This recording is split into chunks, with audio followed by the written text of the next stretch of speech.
I gave people all the stuff they really needed. Social Security checks, utility bills, TV guide. I want a TV guidance counselor.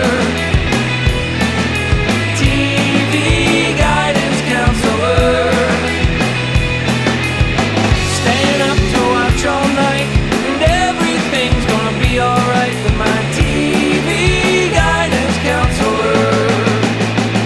Hey everybody, welcome. As promised, it's TV Guidance Counselor's 12th anniversary? Yes, 12th anniversary episode. It is February 2026 somehow right now. And I started doing these year in review episodes, I think in 2018. Maybe 2019, you tell me. So the first 4 or 5 years of the show, I did not have these. So as is, I guess, tradition now, I'm looking back 10 years in the rears and doing them now, which is very strange. This is Ken Reed, by the way, if you didn't know. So if you're new to the show, maybe this is a good place to start. I'll go through all the guests and all the episodes and everything I did in 2016, but also is atypical of the show. So maybe it's not. I don't know. Next week, it's back to your regularly scheduled programming with a TV guide. My guest next week is Alex Steed. It's going to be a lot of fun. I already recorded it, so it is fun. But yeah, a little behind the scenes. Anyway, weirdly, and I feel like people probably do this every year, everyone on social media has been like, here's me in 2016. Here's what I was doing in 2016. I feel like it's more than we normally get. I don't know if you feel that as well. Part of it is I feel like it really does feel like stuff went downhill after 2016. Very obvious reason. I think everything was awful during the first Trump administration. We then had the pandemic, and then the second one, which is so much worse. It definitely is sort of a before that year and after that year feeling. Plus a decade is always a weird thing to look back at. But it was especially strange for me here. Last year for 2015, I was like, wow, I did a lot of cool stuff in 2015. I kind of peaked in 2015. I was wrong. I peaked in 2016. At least with comedy career stuff. I've done probably some of my favorite episodes of all time for the show have been in the post-COVID remote era. So in that regard, there's, it's not, although there's really quality episodes in 2016, but I feel like as far as people caring about my comedy, or the world is my oyster, I have everything ahead of me. 2016 was kind of the big year for that.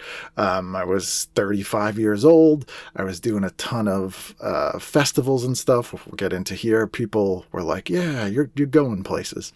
And the place I went is right where I started, right in my home, which I like and is fine.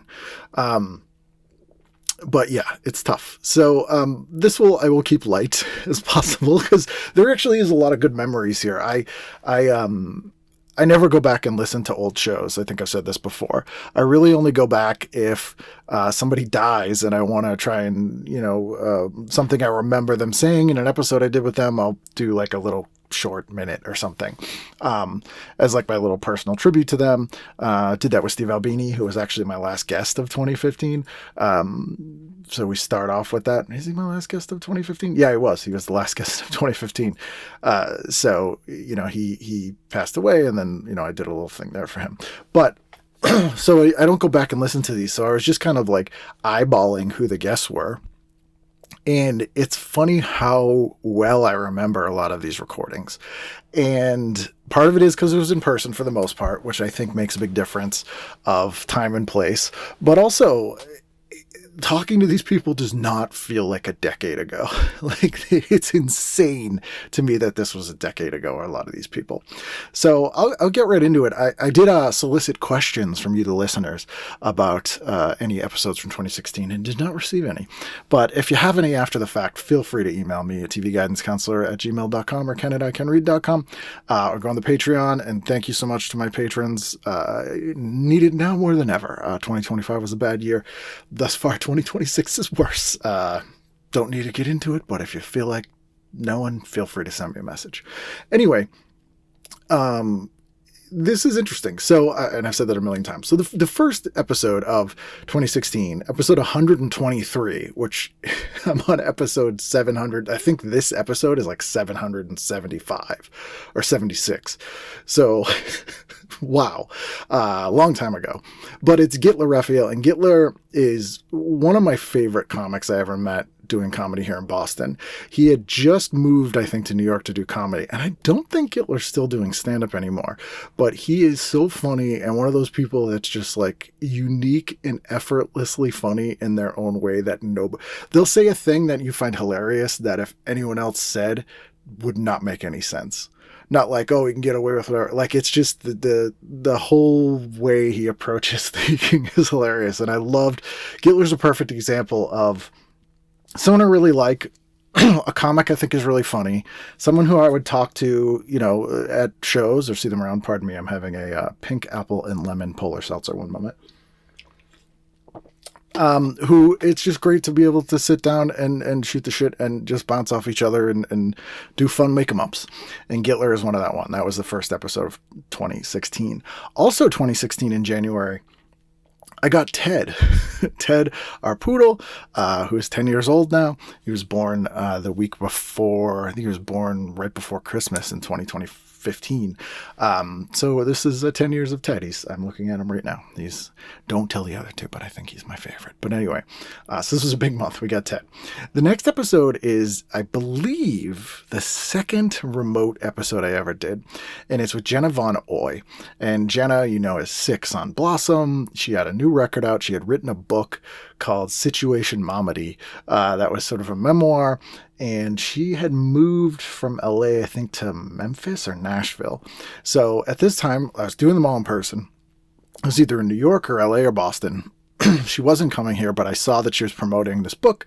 So I reached out to her, and I think this was the first time that I did an episode this way. And I want to thank once again the Pod Gods guys, Lex and Gio, because they walked me through the best way to do remote episodes using Total Recorder, which I still use as a backup now. This is before we had stuff like Riverside FM and Podcaster. What is that thing called? Anyway, it was much more low tech. So they walked me through it, had Jenna on. What a fun episode. She's so down to earth and was super cool. We did discuss monsters. The Glim Glim episode came up quite a bit, which was very fun. That was episode 124. The third episode in January is Ben Blacker, the writer. He's a Boston guy. His writing partner is Ben Acker. They wrote for Supernatural. Ben's gone on to do a ton of comic book work and has come back on the show too. Really nice to see them doing well. Always enjoyed the stuff that they do. And I recorded with Ben in a hotel lobby, which every time I say hotel lobby, I want to say masturbating with a magazine. Thank you, Prince. Neither of us was masturbating with a magazine or masturbating at all. I don't even think either one of us had a magazine, but Ben was in town. I think he was in town visiting family for holidays. And so we met in the hotel lobby and recorded, and that was very fun. I think the second time we recorded, we were outside on a bench along the Charles River because it was around Boston Comic Con. The next episode, this was really cool. Episode 126 was Marshall Crenshaw. And I love Marshall Crenshaw. He is one of my favorite songwriters. Whenever You're in My Mind is such a great song. He also co-wrote a bunch of great songs, including one of my favorite Gin Blossom song, Follow You Down. Not Follow You Down, Until I Hear It From You, I think is the one he co-wrote. But that second Gin Blossoms album, 30 years ago this week that came out, which is insane. That's a great record. The first record's good, but the second one also is kind of overlooked. But Marshall, I've been trying to get on the show for years, and he lives in upstate New York. And I say years, this was year 2 of the show, year 3 of the show. And he would play around the Boston area, New England area, a couple times a year. And he would literally just his guitar and his amp, and he would drive wherever and then drive home after. So a couple times, he had set up that he was going to record with me, but he got there late, and we didn't have time, but I got to see the sound check, which is amazing. He invited me to stay for the show too, so I would see the whole show. But I remember I went up to Gloucester and he was running late. So he got there right in time for sound check. And it was literally this huge venue and me and the sound guy and Marshall Crenshaw. And Marshall was like, hey, anything you want to hear? So I got like 3 songs sound check of my favorite Marshall Crenshaw songs just for me in this theater, just because I'm doing this dumb show. That was like one of the coolest things that ever happened. So eventually he was playing at a place called Bull Run, which I think is still there in Shirley, Mass. Very kind of strange venue. It's almost like a steakhouse, but is a music venue, and it's been there forever. It's sort of like a very old sort of bar. It feels like if you were in sort of a Dirty Dancing style resort, this is where they'd have like dinners and, you know, the band would play. It's kind of that thing. And I had recorded previously there with, Lisa Loeb, I believe, unless that's later in this year. Saw Mike Nesmith there. Saw a bunch of great stuff there. So Marshall was playing. So we got there early. We sat down in his green room, in his dressing room, and we talked. So cool hearing about being just in Detroit, playing with the MC5. He was on the Adventures of Pete and Pete. He's in the band, Little Piece, like just a cool, down to earth guy. I love that. That again was one of my like selfishly getting to meet people who I really admire and whose work I love. This show was that. Episode 127 was Liz Prince, and Liz is a cartoonist, great comic book writer and author, doing sort of personal, not Love and Rocket style, but like non-superhero comics, very sort of humor-based, American Splendor kind of stuff about her life, Boston-based. She's since moved, but love talking to her. I always loved her work, and it's so cool when, especially then, in the sort of pre-remote age era, when people would be doing it from Boston, and, you know, comic artists could do that from here, but like sort of making it work while still here. And she's one of those people, and I'm still in touch with Liz. I haven't talked to her in a bit though. I would get cool Christmas cards from her and her cats and her husband. But she's got a new book out, I think, which I would recommend. I'm trying to think of the name of it. Is it in here? I'll find out. But buy any of her comics and you'll enjoy them. They're very slice of life, very interesting. They're deceptively cute because of her sort of cartoonish sort of drawing style. But they're great. The next episode, 128, a longtime friend, Will Smalley, one of my favorite people of all time. Will's a Boston comic. He's doing very well now. I say that like he wasn't before, but as those of us who are older don't play out as much, and people like actually Sean Sullivan, who breaking news, everybody, Sean Sullivan, who was my muse for this show, he quit comedy. His last shows were New Year's Eve 2025. So Sean's out. I'm still in. I have shows next week or this week, depending on when you're listening to this. Yeah, let me get to that business for 1 second. If you are in Syracuse on the 18th of February, I guess this is next week, Wednesday the 18th, I will be with Todd Berry at the Funny Bone again. I was there last year. The 19th, I'll be in Albany at the Funny Bone. We'll be driving home on the Friday, no shows Friday the 20th. But then on the 21st, I'll be doing 2 shows with Todd at the new Comedy Studio. I say new, I think it's been open for like 3 years now, but it is the new Comedy Studio. I haven't performed at the Comedy Studio, I don't think, since 2016. So it's a very different place. It's still in Harvard Square. It's in a different venue. But this very week, weirdly, it'll be 10 years almost exactly, and I'll be performing at the Comedy Studio again. So that's 2 shows on the Saturday the 21st. So if you're in those areas, come to the show, say hello. Then I'm out like maybe once a month. That was the point I was making. I haven't quit doing stand-up. I just I'm not out and about all the time anymore. I still have crowd issues. It's weird. Like ever since COVID, and it's not like I'm like, oh, I'm going to get sick or something, but like standing in a crowd watching a show is very uncomfortable for me. I can perform in a show because I'm like in the green room, do the show, back to the green room by the time I leave, everybody's gone. I don't know. That's a whole weird thing. I still need a therapist. Can you tell? But anyway, Will Smalley is still doing it. He's doing a really great job. He's out all the time. He's super funny. He's such a good dude. And is one of the people who I knew who liked wrestling more than anyone else. This is when I sort of realized that so many comics were into wrestling in Star Trek: The Next Generation. Not in that order, but really big wrestling fans, which it makes sense that they would go into that world. But that is what we talked about specifically with Will. And this is when I was sort of doing sometimes more than one episode a week. I was still experimenting with these sort of special editions. So this was just about wrestling with Will. He jokes it was the lowest rated episode of all time, which is not true. There are much lower rated episodes than 10 Wills. Also in 10 years, it's done pretty well. But that's a very fun episode because my history with wrestling exists, but it is limited after I went pubic. Pretty much after puberty, I was no longer interested in wrestling. And that was that sort of, I don't want to say golden era because I don't think it was unless you're talking about piss. But it was sort of that WWE Monday Night Raw era. So when I was in like middle school, high school, I was not interested in wrestling. But that's, I think, when a lot of people jumped on board with like Stone Cold Steve Austin and all those guys. That sort of Limp Bizkit, late 90s, early 2000s Monster Energy drink era of popular culture still makes me just my stomach churn. I hate that whole, the aesthetic, everything about it. And we're 25 years on, and I don't see a lot of people getting nostalgic for it, which kind of says a lot. How terrible that era of popular culture was. But anyway, that was, I think, a lot of people's wrestling era, and it was not mine. The next week, it wasn't even a week later, it was on the 27th of January. Episode 129 was Nick LaValle, and Nick actually just messaged me recently. Hello, Nick, if you're listening.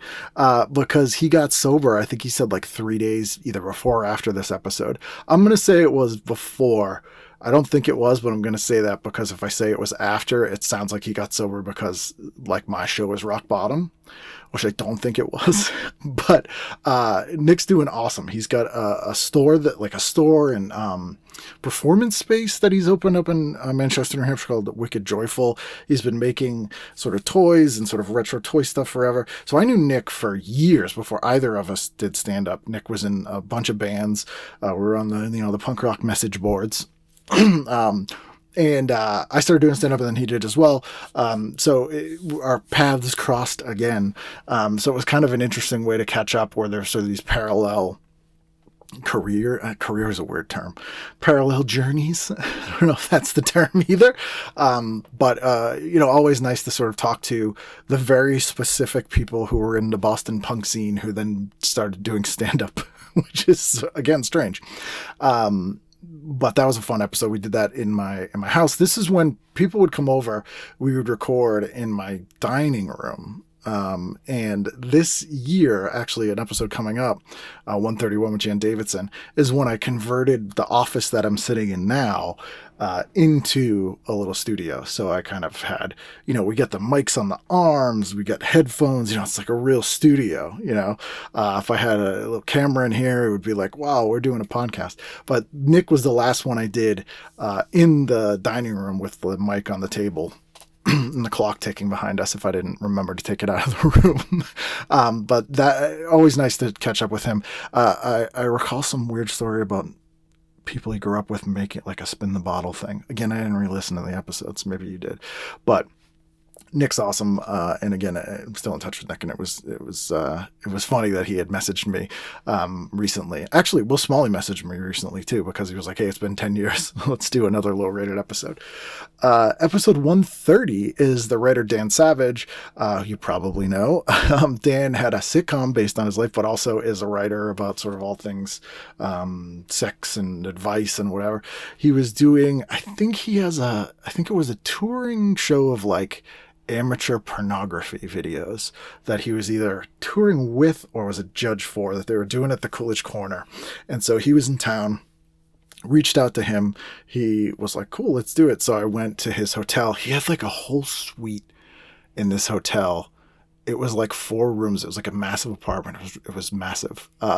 It was really cool. He was a nice guy. I really liked talking to him. I recall we talked about the fuckface. I recall we talked about fuckface. The baseball card, whose name I can't remember. But it was a baseball player who, on the bottom of his bat, someone had written fuckface, and on the baseball card, his photo, you can see fuckface on the bottom of the bat, and they had to like recall the baseball card. So I forget why we started talking about that, but we did. That is like the memory that sticks out to me the most. with Dan Savage. But good guy. Really enjoyed that episode.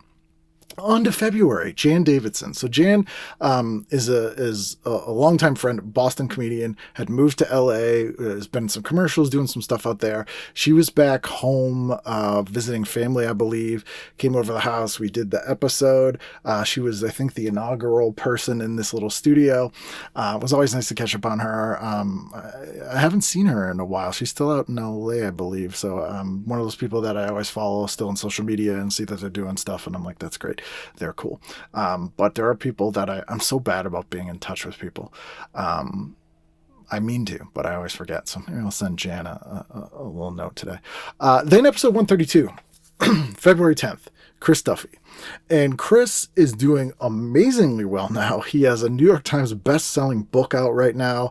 He had hosted the How to Be a Better Human podcast for years.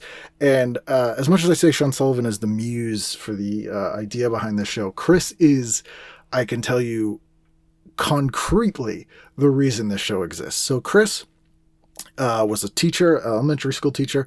He's from New York, but he went to school up here and was teaching up here. He started doing a podcast called You're the Expert, which is one of my favorite things I ever did. He would have a scientist of some sort and 3 comedians. It was sort of a panel show. The comedians would try to guess with sort of like 20 questions, and then sort of learn something from the scientist. And Chris had me on that show a few times, actually I think like 10 times, which were always super fun. And Chris is the most positive person I've ever met. He's very much a cheerleader and is very much will motivate you to get something done that you want to do to this day, and which he's made a career out of. His new book's about the power of laughter, I believe. You may have seen him doing promotion on like all the big news stations and all that stuff for it recently. But Chris was like, do a podcast. And I'm like, well, I don't know the practical stuff. And Chris was like, let's sit down for hours and I will tell you all the details of how to do a podcast. He's like, this is an RSS feed. Do this, do this, do that.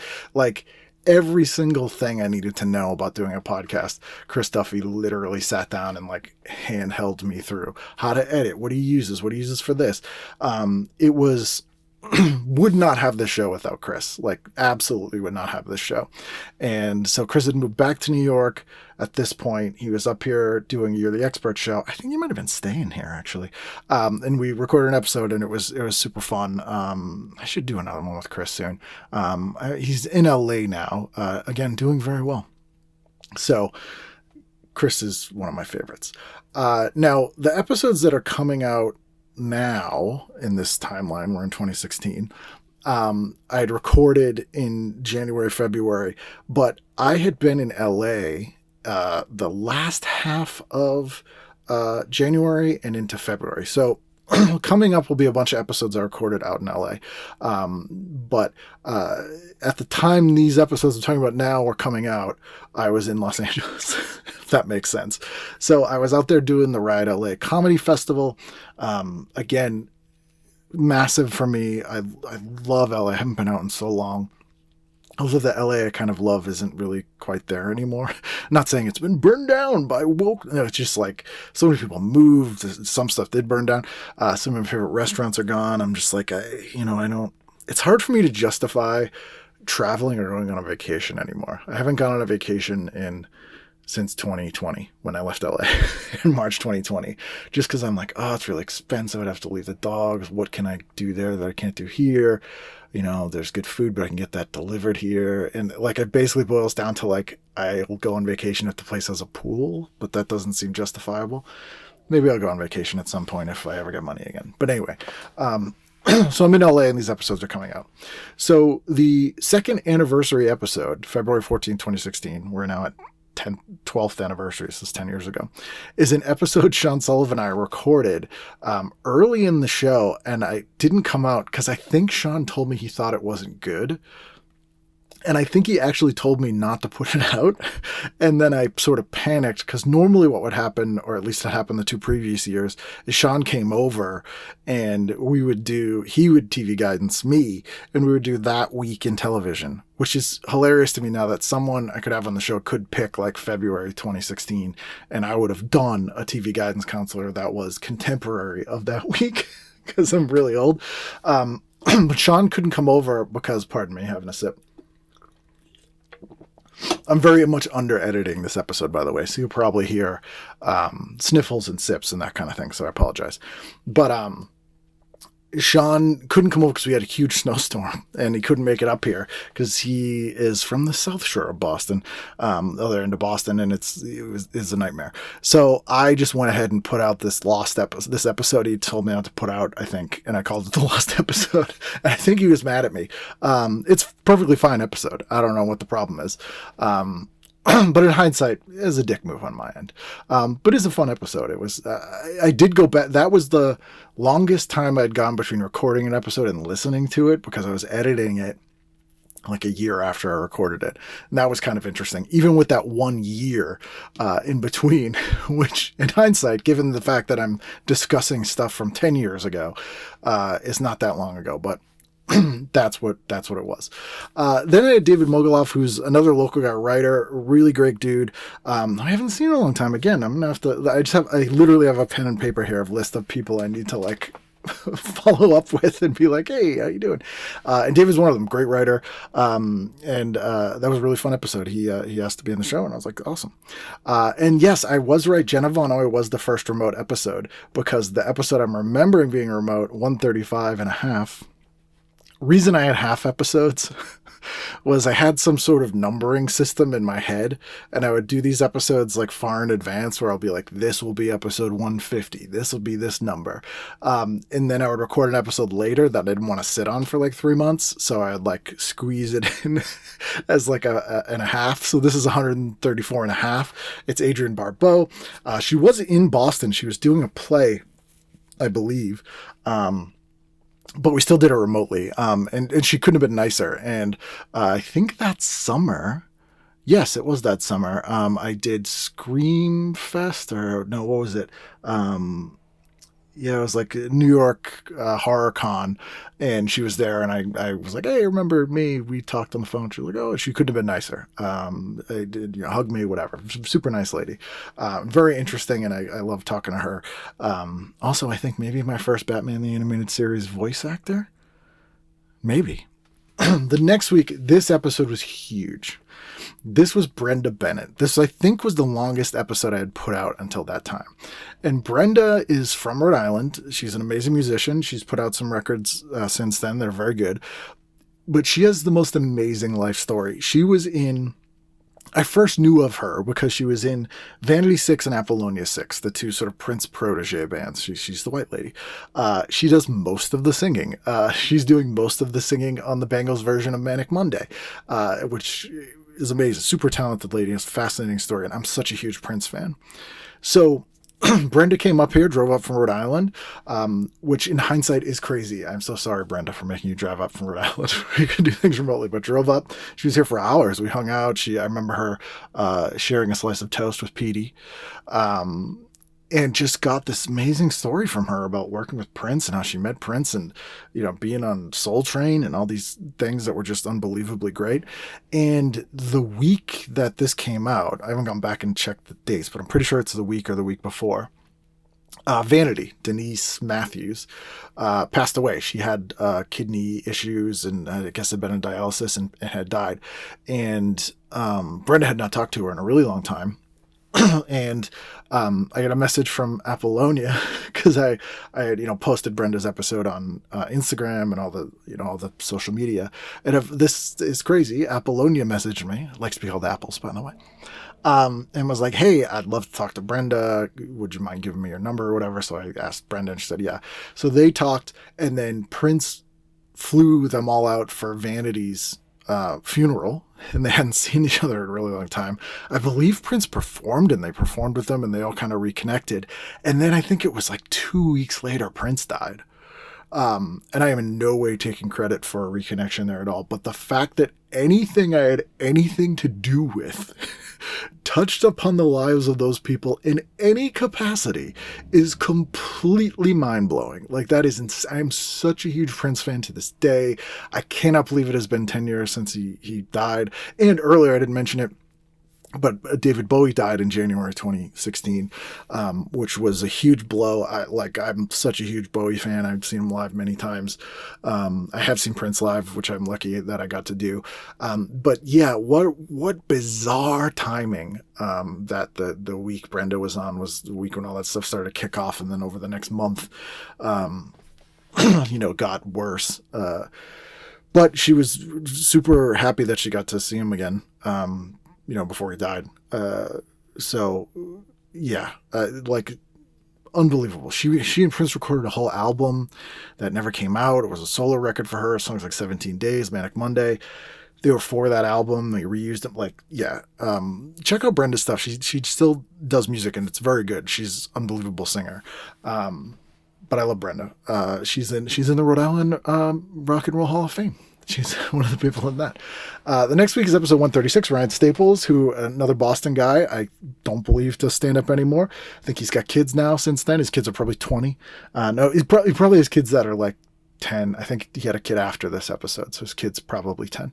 Awesome guy. I love talking to him. A really interesting story. And then we get into some of the LA episodes. So I do not know how I decided when to put out what episode. I'm sure at the time I had some sort of very complicated reasoning behind it, but I could not tell you what it is now. I think I would mostly try to switch. So if I was doing like a format and then just a straight interview, I would try and like switch them in case there were people who didn't like one or the other. So it would be like format, not format, something like that. Or like celebrity and then like comedian. I think I was trying to do it that way. So the first episode from my LA recordings was not the first one I recorded when I was out in LA in January, but it was with Lara Jo Miller. And Lara Jo Miller was on Give Me a Break. Amazing stories about Nell Carter. Could not have been nicer. She does a ton of cartoon voiceover stuff. Just told me such amazing stories about Nell. This trip to LA, I rented 2 different Airbnbs. The first one, for the first week, I was literally like a block from the Hollywood sign and sort of the Hollywood land village, and Franklin Plaza and all that stuff, in this really cool old house that was next to where I guess Marilyn Monroe lived when she first moved to LA. But they had a guest house behind the house, and it was this really cool like 3-bedroom house with palm trees and everything, and I did a bunch of episodes there. And then the second week I went back to the Hollywood Hills near Lake Hollywood, which was the place I mostly stayed in LA until the very nice woman who owned the place sold the house. And the apartment there used to be the wine cellar in this house, and it was a little teeny apartment, but in a really cool spot in the Hollywood Hills. And so this one with Lara, I recorded in the Hollywood Hills in that spot by Lake Hollywood. And I cannot believe how I just like cycled people through there because people would overlap, which is insane. So like Lara Jo Miller was there, and when we kind of went long, so then Paul Dini and Misty Lee's wife showed up, and they kind of crossed paths. So it was like back to back. And I think I've mentioned this one before. I had Mark Valley, and then he was leaving when Elvira Cassandra Peterson was coming in, and she was like, that guy's handsome. So it's just these weird mix of people, but I distinctly remember Lara Jo Miller and Deanie and Misty overlapped. And Deanie told me, which I'll get to that day, that the house across the street from that house was built by Howard Hughes for like one of his many women that he like built houses to stash all over the city, because he had looked at the house we were recording in when he was buying a house, which happened a couple times. Ileana Douglas had also looked at this house, and which was funny because so when she came over there, she's like, I looked at this house. It was very funny. So that was Lara Jo Miller. Again, sweetheart, amazing stories about Nell Carter and just her work that I'd never heard anywhere else, and so good. The next episode is 138. We are 138. It's Danny O'Connor from House of Pain. I did this at the other house, the one under the Hollywood sign, Franklin Village. Is that what that's called? And what a cool guy. He obviously, House of Pain is super interesting. And since this recording, he has purchased the house from the movie The Outsiders, and I believe moved to, is it Nebraska? Forgive me if I'm wrong. To make it like a museum. He sort of curates that museum. Yeah, because Danny's such a huge fan of The Outsiders. He sort of built the last 10 years around that. But at this time he was doing, which I think he still does, which Jimmy Cash, Boston comedian, was doing with him at this time. I don't think Jimmy was doing stand-up at this time. But Danny had a thing called Delta Bravo, which is...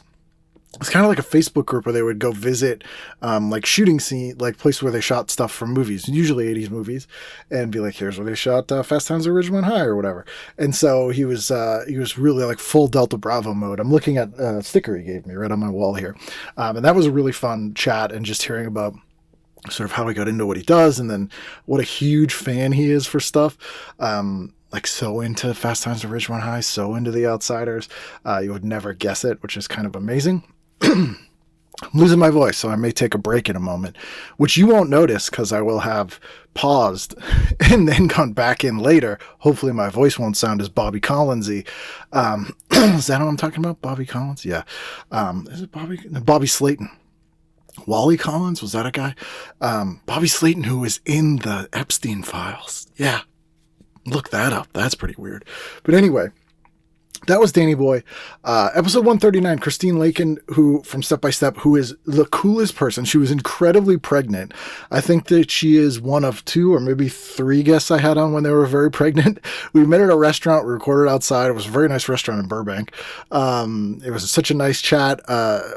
She has such amazing stories. She's so cool. She directs a lot now. I think she was directing the Goldbergs, I want to say. She did a bunch of directing on that. Loved sitting down and talking to her. She could not have been nicer. So down to earth. She has a podcast now with Stacey Keenan. Yes, I always get Stacey Keenan and Stacey Keach confused, name-wise, not people-wise, because Stacey Keenan and Stacey Keach could not be more different, those 2 people. But I sometimes get them confused. But her and Stacey have a podcast they've had for, I think they've had for like 2 years now, which is very fun if you like sort of tales of that era of 90s and stuff, of being a child actor. And they're all both super smart and down to earth, and it's a very funny podcast. I really love talking to Christine. She was great. Then episode 140. This was huge for me. Cynthia Rothrock, who's so cool.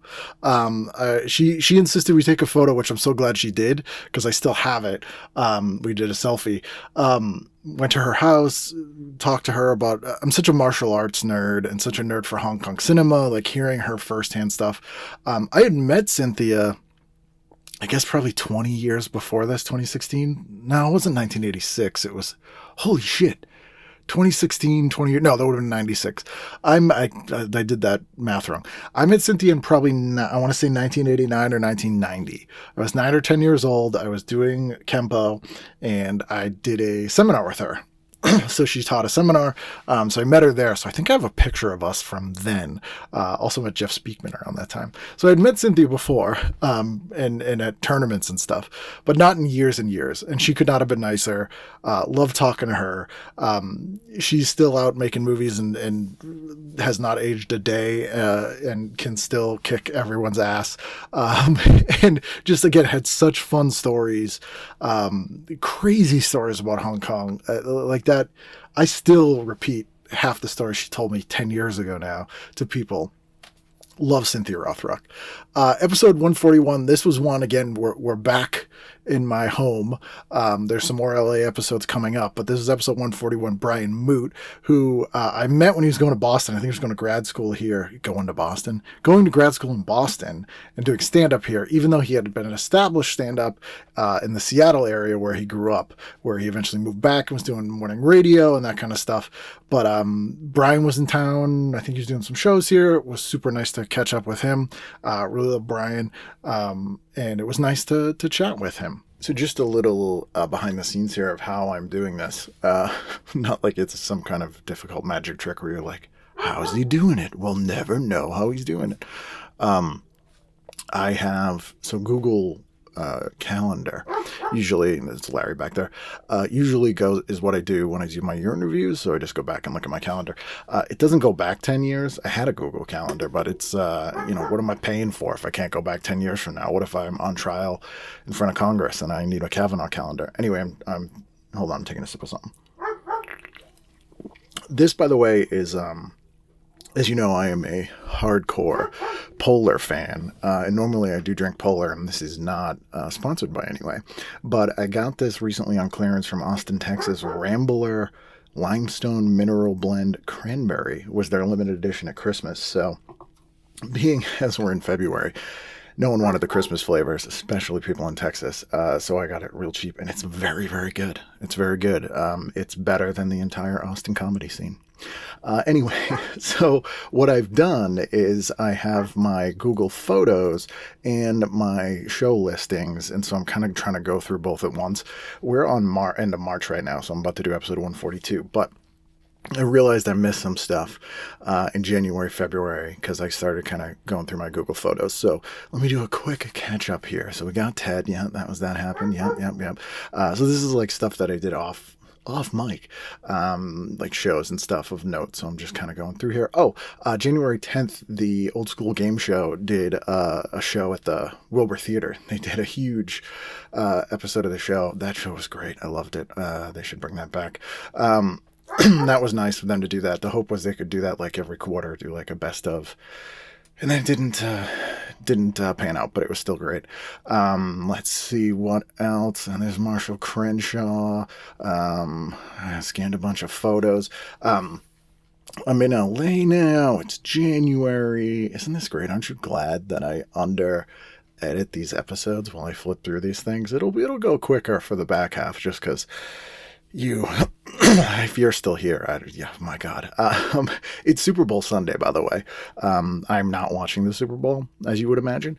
I might watch Stone Cold later, the Brian Bosworth movie, because I was reminded of it, because Brian Bosworth, it was on the Seattle Seahawks. And I want to call them the Super Seahawks, because there was a boat called the Super Sea Cat.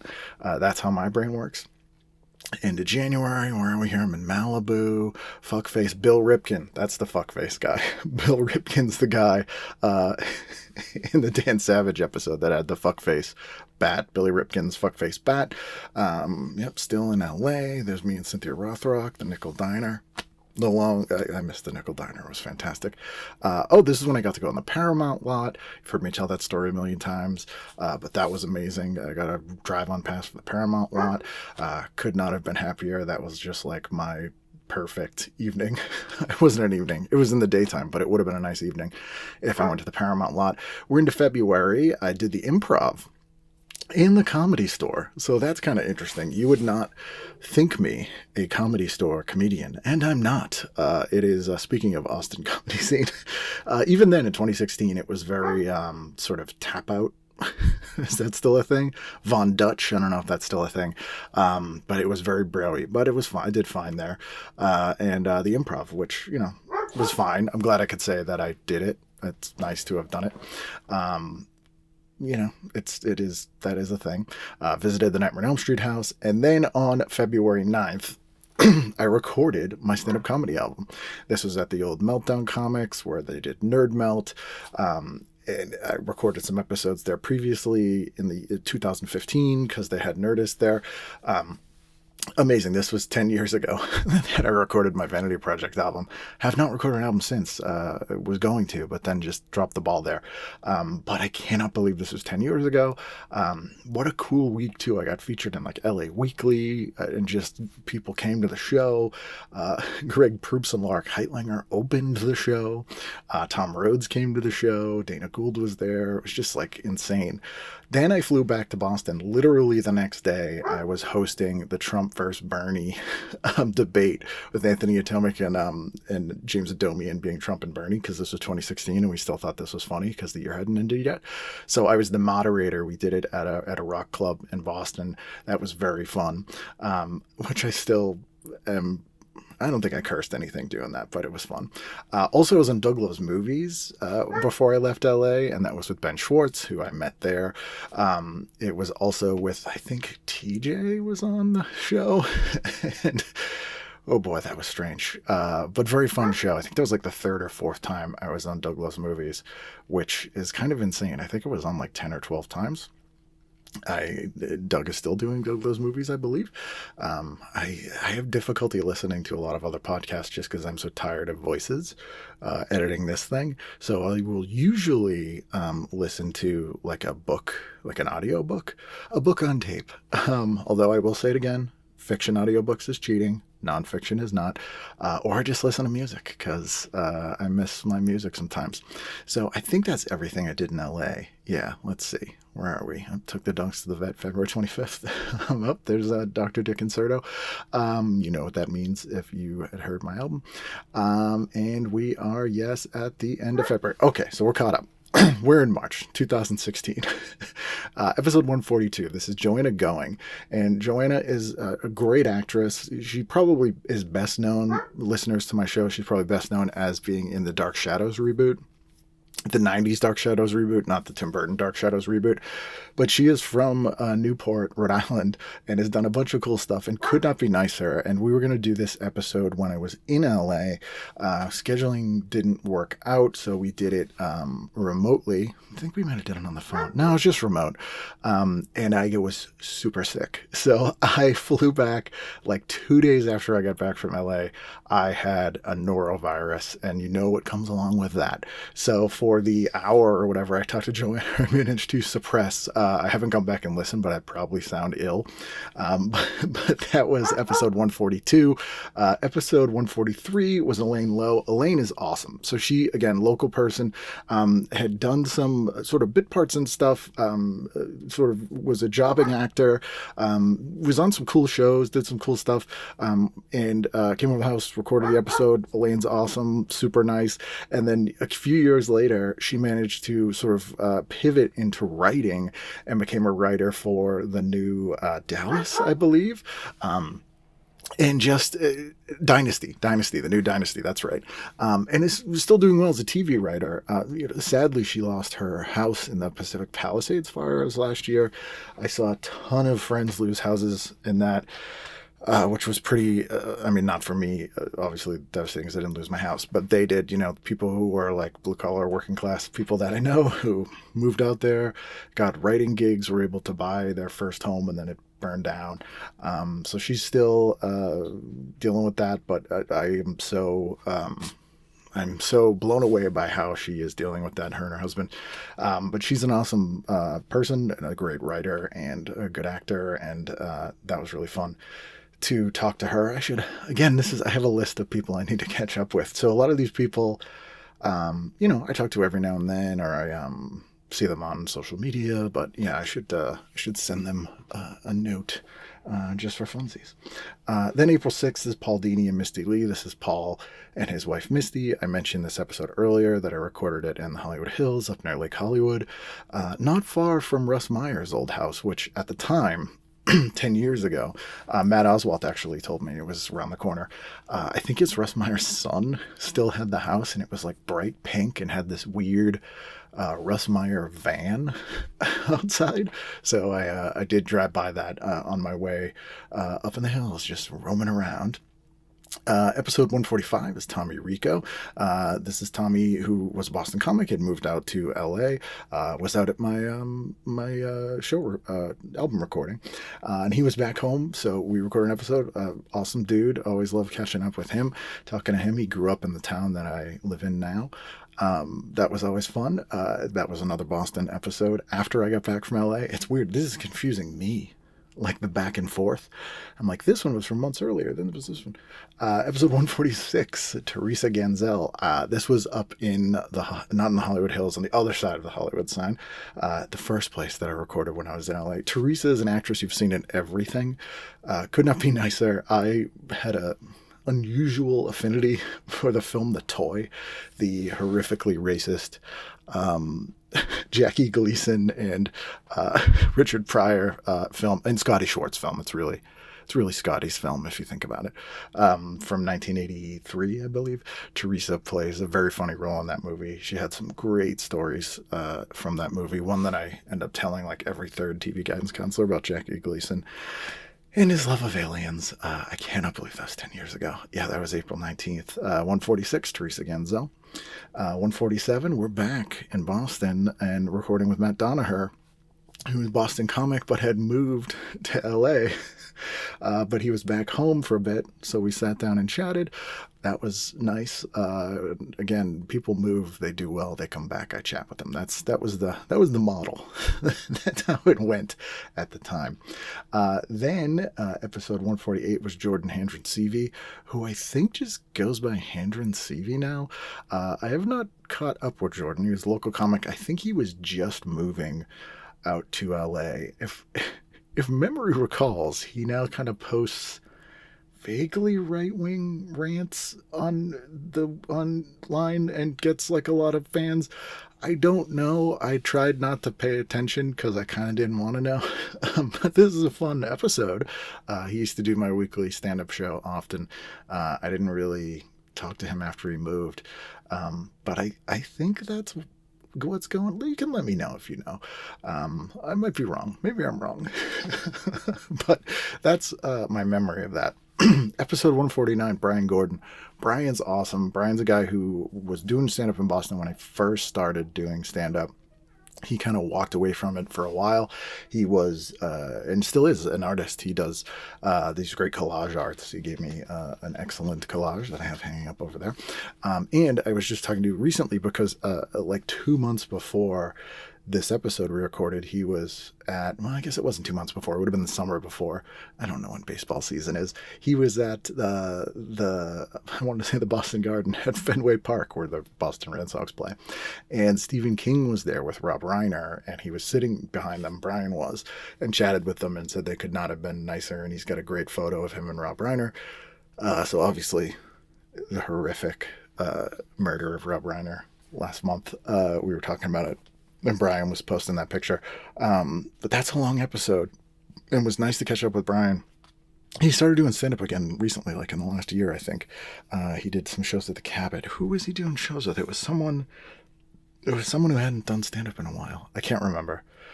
Oh, my brain. Jesus Christ, guys. My brain is garbage.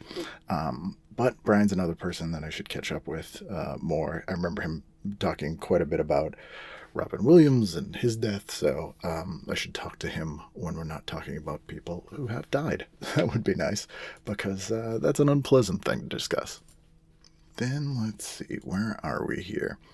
149 and a half, so this was, I would have episodes, like, scheduled way in advance, especially this year, 2016. I think I was like, I can't recall exactly, but just judging by how deep the episodes from Los Angeles go and sprinkling them in, I think I'm edited and like in the can and in the queue for like 6 months ahead here.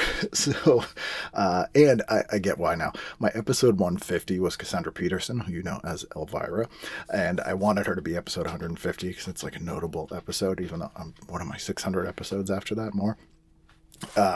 So my episode 149 and a half is Mary Jo Pehl, and this was a remote episode. You know Mary Jo Pehl from Mystery Science Theater 3000, one of the shows I've had the most people on from, like almost the entire cast. If we were doing percentages of the cast, I think that and Mr. Belvedere probably would be the top two shows, and not Bones and what's the second one? I think Supernatural. But Mary Jo couldn't have been nicer. Recorded that remotely. Really, really fun episode. She was doing a Kickstarter for a show. I think it was about like Ren Fairs, which I think came out. And then May 17th, Cassandra Peterson. This one was huge. I obviously love Elvira, as we all do. And she came up to the house in the Hollywood Hills. She came to the house right after Mark Valley was leaving because she said that guy was handsome. And this was a great chat. Like if you've read her book, or if you haven't read her book, you should. Her autobiography, she's written a few books, but her memoir, her autobiography, is fantastic. So much of the stuff we talked about in this episode kind of ended up in the first couple chapters of the book. Well, of course, why wouldn't it? It's her life. So that was a lot of fun to talk to her about that, and she just couldn't have been nicer, given so much of her time to sit and talk to me, which was amazing and fantastic. Also, I want to mention, I'm going through the photos here, March 25th. I'm on March in the photos and May in the episodes.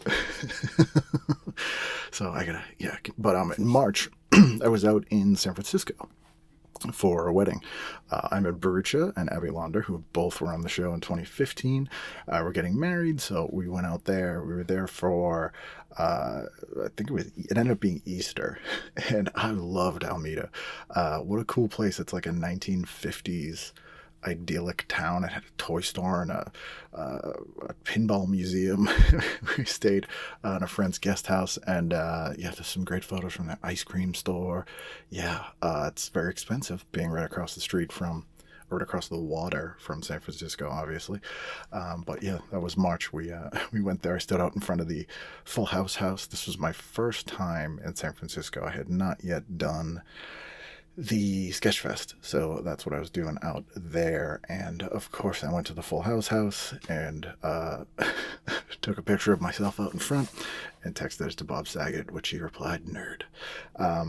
So that was fun. I have that text still. I should frame that next to the picture of me in front of the Full House house, because that is wonderfully capturing Bob Saget. The funny thing, well, I guess it's not funny because this probably happens all the time. They have like a huge gate blocking off the steps, so you're not like going to the front door and standing on the steps of the Full House house.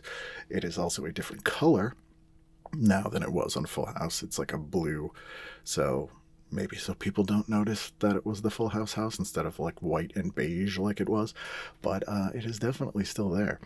Also had one of the best ice cream sodas I ever had. It was a cherry phosphate in San Francisco. So that is the end. Where are we on April? Okay, they're almost caught up, guys. They're almost in sync. I've almost synchronized the plots here. We are into May. So May is when my album came out. April 5th I did John Hodgman episode with John Hodgman. No, I'm at Northeastern University at the Blackman Auditorium, which is hilarious, with Ben Schwartz on April 5th. We did a Q&A there at my old alma mater of Northeastern University. I had actually never been in this auditorium. This was the auditorium that they actually did events in, until I did a show with Patton Oswalt there years before. So this is my second time in the auditorium. I think it's hilarious that it's called the Blackman Auditorium. It's Blackman. It's someone's last name. But having a Boston University with the Blackman Auditorium is just funny. So anyway, it was me and Ben Schwartz who did a Q&A. That was very fun. That was in April, the same week as the Misty and Paul Dini episode. And then April 8th, this is going back and forth on my artwork done by Sam First of Monsters Are Good for my album. And we get to May. Yes, because it's Memorial Day weekend. And Memorial Day weekend is when my album came out. It was on the Friday. We did a live show at the Middle East in Cambridge upstairs. It was incredibly fun. I did sort of a variation on my weekly secret menu show, which I had not done for a year at this point, which seemed like a really long time ago, but was, now that it's been like 10 years since I've been to the Comedy Studio, not so long ago. And again, I will be at the Comedy Studio on the 21st of this month for the first time since 2016, which is not an on-purpose synergy between this 10-year anniversary look back and the show itself, but I'm going to pretend it was, because that's just too great as a timing thing. So on that weekend, so Memorial Day, I put up my album on the Friday, and I put them together myself. We had little limited edition boxes, like a donut box, and it came with a book about Roswell that I got at the Building 19, now defunct, stickers. There was a pin pack in there. I still have one of them here. I'm looking at it over there. It's a pink donut box with all this stuff in there that has been sitting on my shelf for 10 years. Again, the older I get, the more the passage of time seems to be completely shocking to me. Isn't that ridiculous? Yes, it is ridiculous. So yeah, I put all those things together, and then that was on the Friday. Super fun show. Also had Nick Chambers, who is one of my favorite people on earth. I haven't seen Nick in a long time or talked to Nick. He used to do this thing called Fake Song Fridays.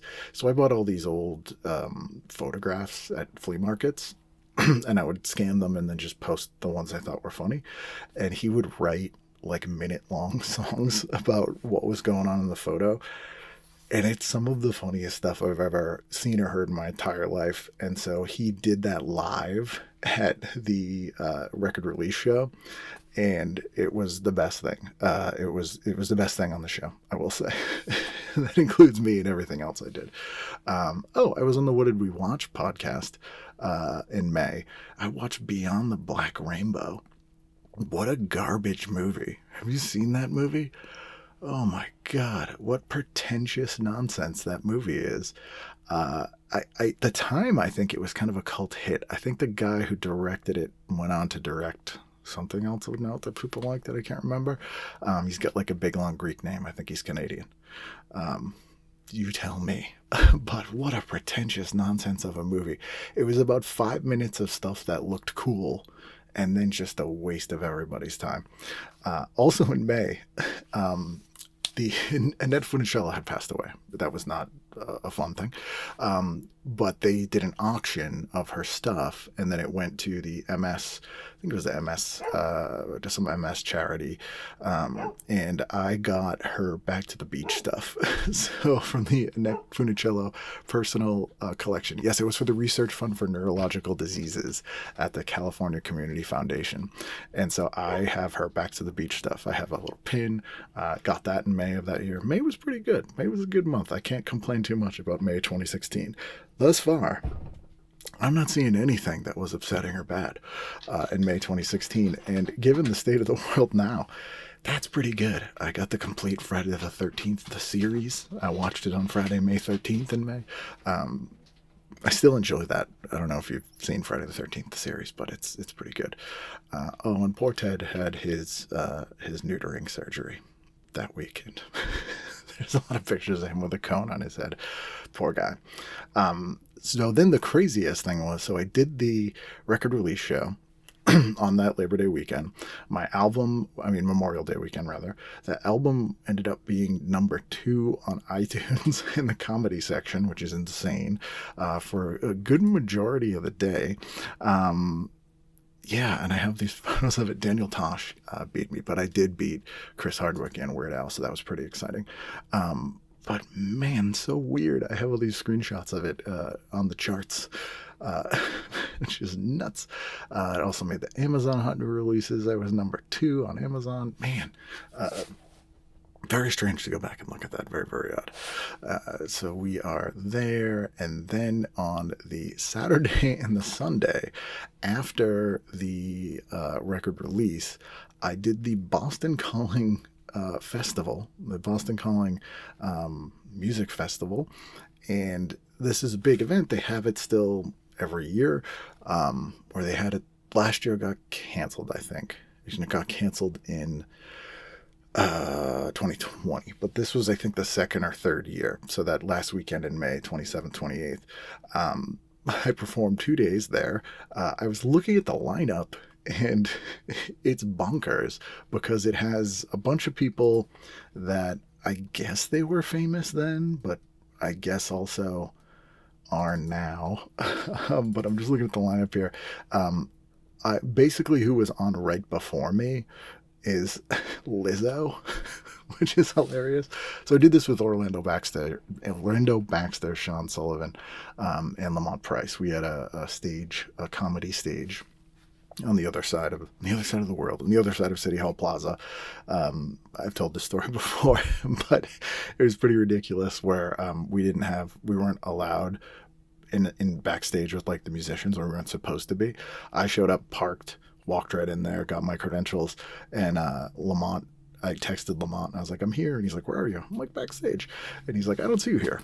And I was like, well, I'm backstage. And then he was like, which backstage? And then I realized that I was not supposed to be in that area, although I did have those credentials, and we couldn't get them for everyone else. So I'm not going to give mine up because everyone else couldn't. So Lizzo was on right before me on day one. Also on that day was Robin was on. Let's see, Courtney Barnett, who was one of the ones I was looking forward to. She's like an Australian sort of punky singer. I don't know if she's really doing a lot of stuff now. She was one of the ones I was like, oh, cool. And then on the Sunday, Charles Bradley was the one that I was like super excited to watch. He's since passed away, but I got to watch that from the stage. That was really cool. And then I basically opened for Ellie King on the Sunday, who is Rob Schneider's daughter. For some weird reason, I ended up talking to her backstage for like an unusually long time. But she was very nice. Not my favorite music, but it was nice. And then Janelle Monáe was on after that, who I was very much looking forward to seeing. She was really, really great. And Haim, who I knew nothing of. I don't recall watching at all, but it's probably... looking at this lineup, I'm thinking they're probably the most famous group today who performed there. But I did watch them. I could not tell you a single thing about them that day. But people love them. And I've seen stories about them on the CBS Morning News as well as on NPR. So they got to be something. And then also that same weekend, that final weekend in May, there's a place near me that sells like recovered building materials from places, and they had the stone from the outside of the Jordan Marsh building at the North Shore Mall, and I bought it and made steps out of it in my yard because I was trapped in an elevator in that store as a kid. So it was my way of taking it back. If you ever saw the footage I posted from a couple years ago talking about stores that closed on WBZ, we show some footage of the stone steps, which is pretty funny. But back to the show ending May. This is a damn good run. Episode 151 is Ben Edlund. Speaking of Boston guys, Ben created The Tick. He wrote for Supernatural. He wrote for Angel. Just really cool guy. I've known him a bit since he was doing The Tick when the New England Comics days, and just so good seeing him do so well. He's been involved with every version of The Tick, from the cartoon to both live action versions, which is pretty awesome, and why I think it's always been really good. Every single Tick adaptation they've done has been very good. That was a really fun episode. It was so cool to just sit and talk about just stories and sort of Boston and comic books, and Ben's such a good dude. Then I did episode 152 with Josie Davis of Charles in Charge. This was another remote episode. I think I actually did this on Facebook Messenger, which I don't even think you could do audio on anymore. I might be wrong. But that was fun. Very interesting career. Had some interesting insights. And then episode 153, this was Brett Anderson from the Donnas. And I had met Brett, I guess 20 years before this. Probably, no, less than 20 years. In the late 90s when the Donnas were playing in Boston. I was still in a band, so it would have been like almost 20 years, probably 97, 98. We did this one in LA. Awesome to catch up with her. The Donnas are great. Who doesn't like the Donnas? And I remember later, I forget if it's later in this year, but after this, when I first had Allison Rosen on the show, she said she went and looked at the guests I had on and specifically cited Brett Anderson. She was like, I want to be on a show that Brett Anderson from the Donnas was on. So, hey, that worked out. But that was fun. Episode 154. We're into June now. This is Elizabeth Crane. She is an author. Rick Moody actually introduced me to her. They're friends. The writer Rick Moody, who I had on in 2015. She's a huge TV nerd. Came over the house. We did a fun episode with, I remember Lucy was on the cover. Gave her the issue. I used to do that in person. When the person would pick an issue, we'd do the episode and then they would get the issue. Which they were excited about. Now it doesn't matter. And I was like, I already did this issue. You can just have it. But not a thing anymore. But yeah, I remember posting a fun thing on social media that she got the issue. And she's a great author. She's written a bunch of short stories and some novel stuff. She teaches writing now. I do stay in touch with her. She's very cool. episode 155, Troy Slayton. This is another LA one. This one recorded in LA. You probably best know Troy as from Parker Lewis. He played Jerry Steiner. He was also on Cagney and Lacey as a smaller kid. He was a lawyer at this point, but is now a federal judge. He ran for, I think you run for it. I don't know if you're appointed. I don't know how it works in Los Angeles. But not that far after this, he became a federal judge. I think like less than a year. He would often be on TV as like their legal expert, which is kind of funny. That was a really fun episode. June 16th, this episode came out. I did a pretty quick turnaround on this one. I had done a horror convention the weekend of the 4th and 5th with Sam First from Monsters Are Good, who did all my design work for my album and all that stuff. And Sam now works for Trick or Treat Studios, which is doing very well, very good for him. So I would sometimes do horror cons and help him out with stuff, and I was running some panels. This was ScareCon, I want to say. I think it was in Springfield, Mass, which is like 2.5 hours from me. And I recorded with Joe Bob Briggs there.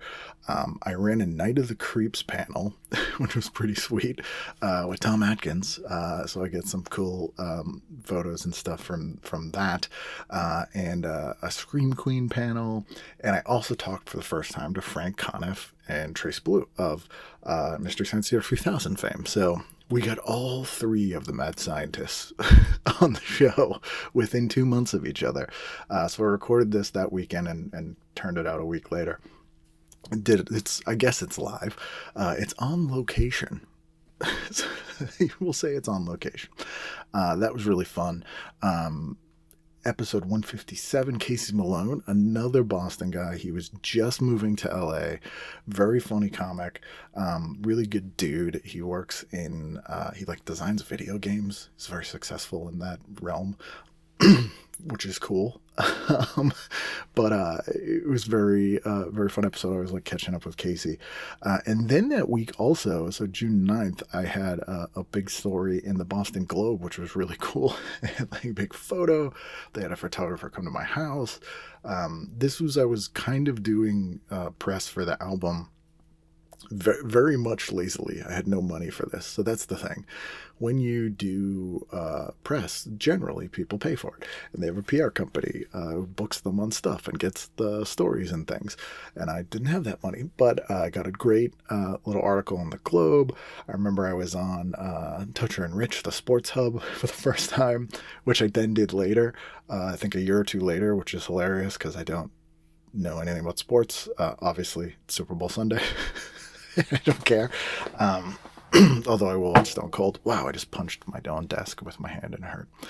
And I was also on Kiss 108 FM. Kiss 108, which was like the biggest thing in New England when I was growing up. Maddie in the morning. You would have a thing where I think once a month or once a week maybe, they would pull a birthday. And if it was your birthday and you called in, you won like $10,000. So everybody listened to it. So I was on that, and he hated me. I don't think he likes comedians. But I wish I had audio of it. Maybe I do. I'm going to look and see if I downloaded that, because that went hilariously bad in the best possible way. And then 2 more episodes in June. We get another half episode. This was episode 157 and a half with Ted Danson. And this grew out of, I was trying to get Ted to do the Riot LA live episode. He had just gotten on, I want to say Fargo, the Fargo TV series. And he had just started doing The Good Place when I talked to him here. So he's all about The Good Place, which I still haven't watched. I've heard it's fantastic. I know everybody loves it. Have not watched it. Need to. Have it in the queue. I think I watched like the first couple episodes and I was like, this is good. This is fine. But wasn't super psyched about it. I don't know. I don't know what happened, but I didn't watch as much as I should have. Anyway, it was so nice of him to sit down and talk to me. We did this one remote on the phone. I did way more remote episodes than I recalled in 2016. What do I got? Like, I don't know, 6, something like that. But again, this is one of the ones where I was like, people were astounded that I had Ted Danson on the show. And as am I, and I cannot believe it was 10 years ago. And yet it was. Episode 158. This is still LA episode. So we're June. This is my birthday, June 28th, by the way. And I recorded, Jesus Christ, I recorded a lot of episodes in January. That's insane, because I'm still releasing them in June later, which is kind of bonkers. But yeah, this is Monique Powell from the band Save Ferris. So they had just sort of reunited. They put out an EP that year, which is very, very fun. So nice to catch up with her. I'd known her a little bit from the punk rock days and talked to her a bit, and so cool. Love talking to her. She couldn't have been nicer. And then also that weekend, Chris Duffy got married. Chris Duffy, who I mentioned earlier, is the person who's kind of responsible for the show being on the air. Could not be a better guy. Always would let me stay with him in LA. I'm not in LA, in New York. He lives in LA now. He had a really nice wedding up at this like campground in New Hampshire. We couldn't stay. A lot of people stayed the night. We didn't stay because of the dogs, but it was very nice. Caught up with a lot of people I hadn't seen in a long time. Nice to go to weddings sometimes. Yeah, so that was also in June. And then we get to July 5th, the day after the 4th of July. Spoilers, day after 4th of July. I had Cheryl Pollack on the show, and this was another LA episode. Cheryl is super nice, was in a ton of cool stuff. Love talking to Cheryl. Again, it is blowing me away that this stuff was 10 years ago, because it feels like it was very recent in my brain. Like I first met Jordan Ladd, who's become a really good friend, at that Scaricon show in June, and that was 10 years ago. That's messed up. Anyway, so that was Cheryl Pollack. Very fun episode. And then that weekend, my birthday weekend, in addition to the Boston Globe having come out with a piece about me in it, there was also a convention in Worcester, Mass. That was called... what was it called? Massive Con is what it was called. And they had me come do a bunch of stuff, including I did a screening of Goonies and a Q&A with Sean Astin, which used to be online, but I think no longer is. But man, that was fun. Could not be a nicer guy. I did a screening of Blade Runner with Joanna Cassidy, which is where I met her and stayed in touch and had her on the show a few years later. That was very fun. I did a sort of live DVD commentary of The Adventures of Buckaroo Banzai with Lewis Smith, which was that weekend, and met up with Olivia Dabo, who I'd been talking to like for a few months to try to get her on the show, and she had also been interested in trying stand-up, so we had been chit-chatting, so we finally got together, which was awesome. She's the best. We had such a good time chatting, grabbing dinner. She's awesome. From then on, when I'd go to LA, we'd hang out. That's a very fun episode. She had a podcast at the time called Every Friday with Dan and Olivia, and I guested on that a few times after that. Very, very fun. That's a damn good birthday weekend, guys. I will say that. Damn good birthday weekend. I also got, I just saw this in my basement and I regret having it still, but I got about a 6 foot tall painting of like I don't want to say drunken clown. It's like a hungover clown. I was driving home one Saturday, and if you want to see this picture, let me know. It's been on my social media, but I'll send you the picture. It's me and this clown. It's like a clown in a bathrobe. Someone was having a little like yard sale and they were selling this thing, and it was so ridiculous. I was like, how much you want for the clown? And they were like, please take it. It was like, I think I paid either $10 or $20 for it. I brought it home and Rachel was horrified.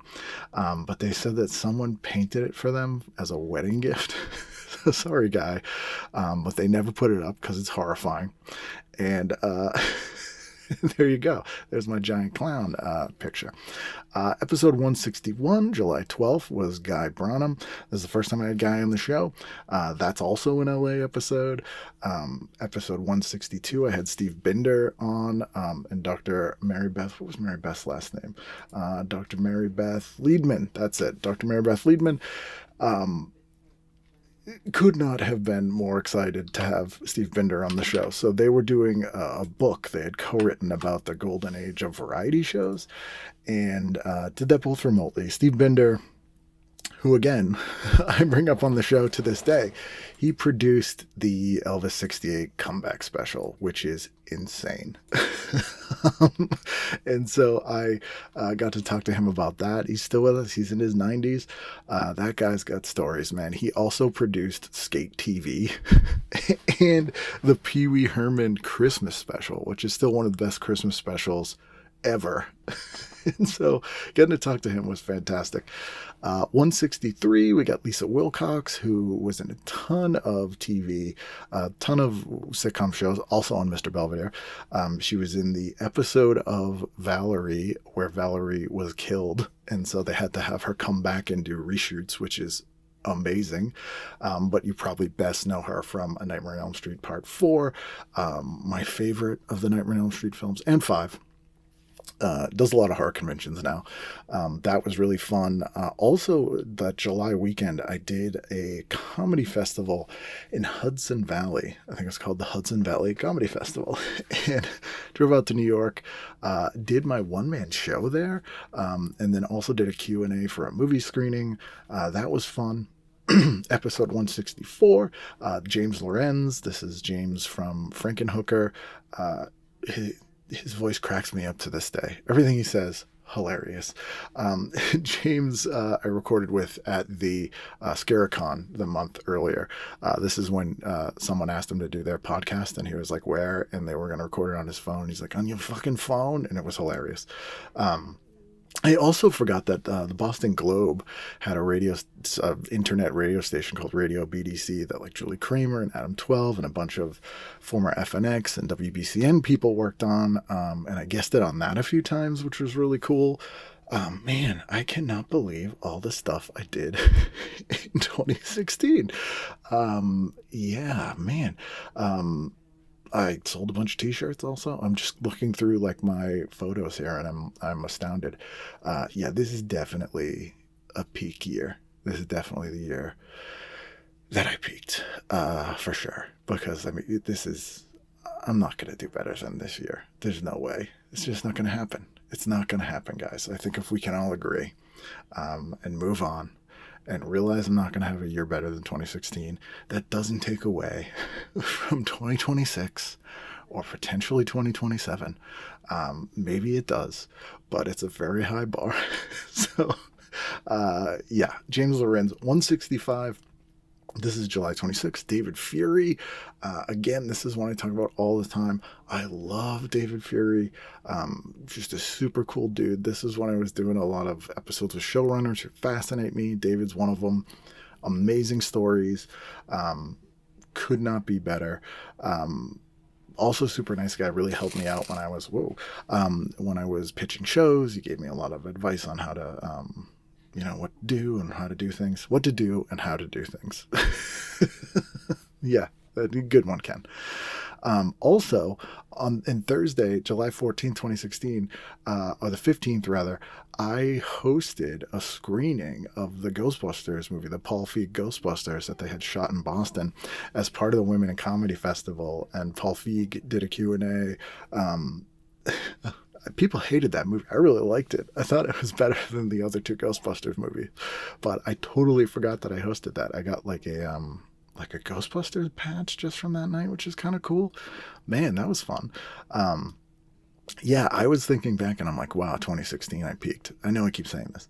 But I'm like, Jesus, I really did. This is nuts. Also, I had a Full House cast jacket from the 92-93 season. I'm sure I sold that. Yeah, I definitely don't need that still. Also this year, like personal life, I got a new, I was still at the same company, but I got a new job working in compliance, which I have been in now for the last 11 years. And that was like a huge, what I want to say, upgrade to where I'd been. So again, 2016, things were looking great. I had planned to move to LA. I had a lot of pans in the fire.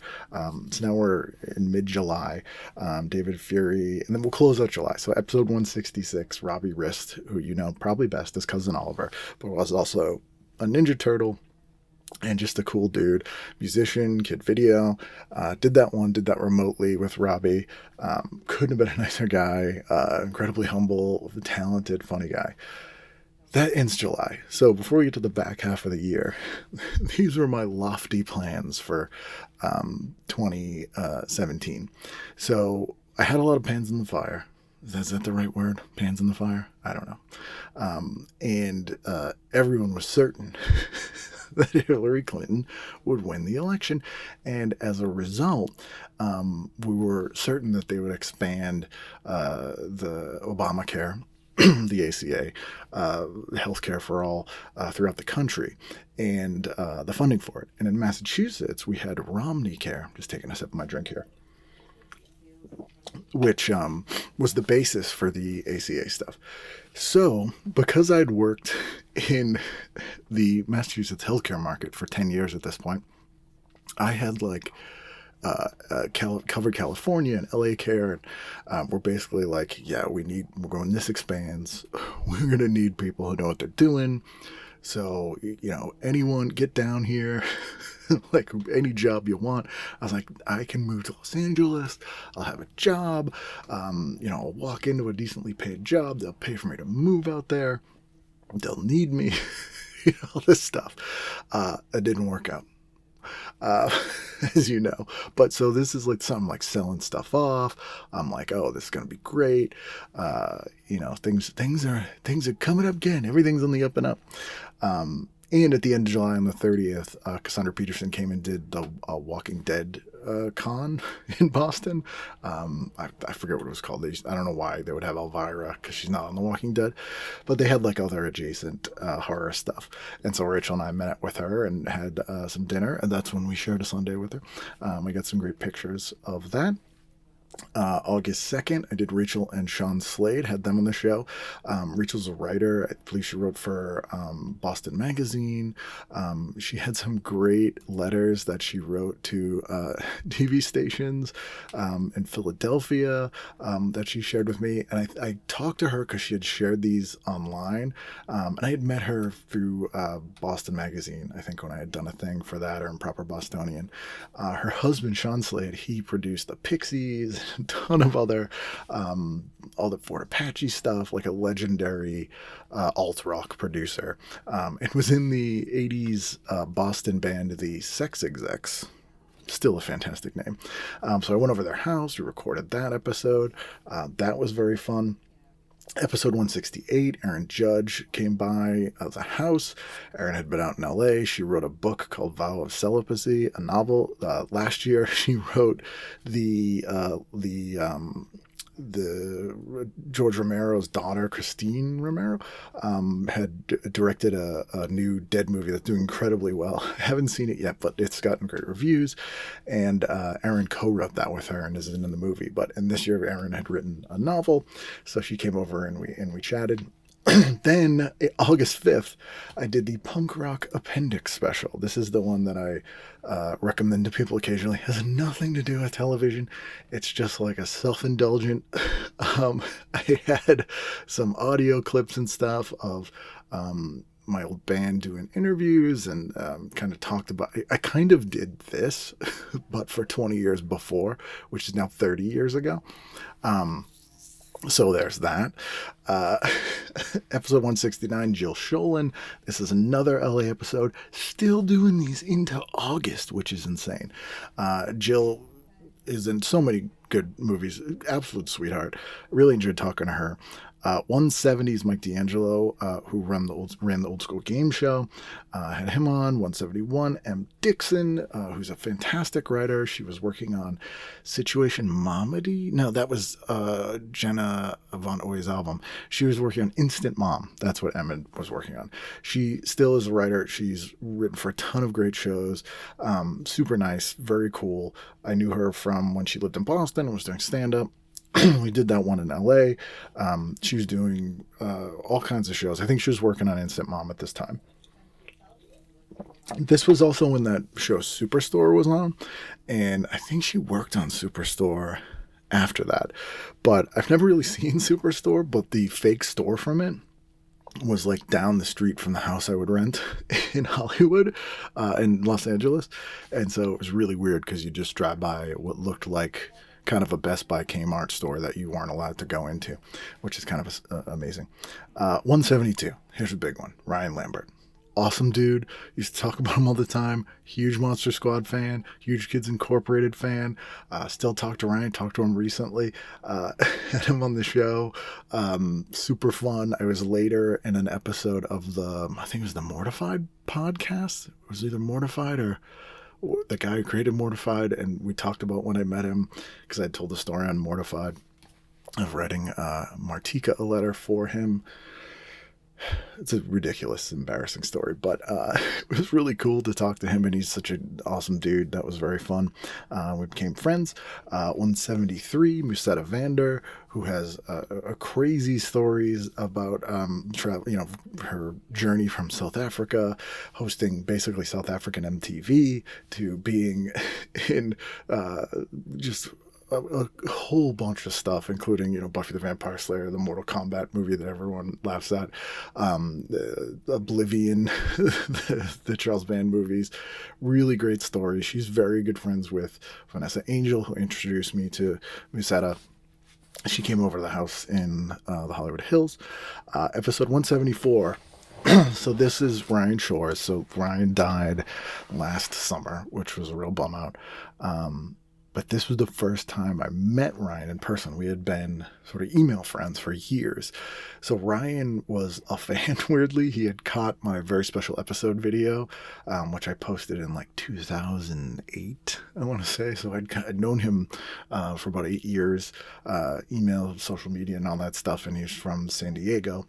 And so Ryan drove up. We recorded the episode. I have not listened to this episode because, frankly, I think it really bummed me out. And Ryan died last year unexpectedly, and it was a real bum out. And after we recorded this, he stayed at my house. We've been friendly, so I forgot. Oh yeah, that was 2016, September 6th. In August that year, I should mention too, I did Boston Comic Con, and again, helped Sam First out, who had a booth there. We did like a win, lose, or draw with Fred Hembeck, which is pretty amazing. Super fun. Gillian Anderson was there. A very odd weekend, but that was a lot of fun. That was kind of the last Boston Comic Con before Fan Expo bought them, which, not fantastic. So it was still kind of had the flair of Boston at the time. So that was in August. September, so Ryan Shores. 175 is Mark Valley. Again, this is an LA episode from January.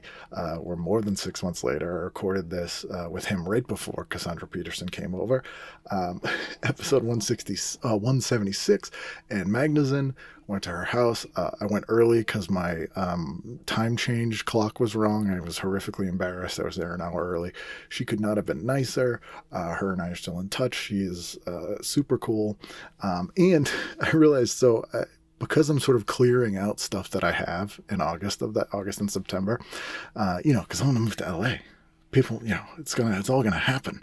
I found this giant, bright neon pink, coming soon. Sort of, it's a poster, but it's like a big banner for the movie Miracle Mile.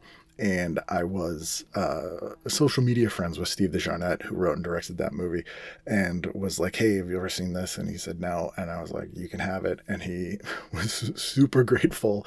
And so I still talk to Steve. I'd love to have him on the show sometime. We've been trying to make that happen, but he sent me so much cool stuff. The Blu-rays that came out, he signed them for me. Actually, Ann sent me a signed Blu-ray a couple years ago of Making Mr. Right, now that I'm looking at Ann.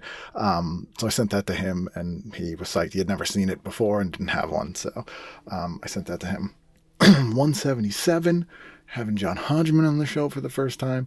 We recorded this at the Wilbur Theater. This was during a Judge John Hodgman live show. We recorded this, I think, after the show, I want to say.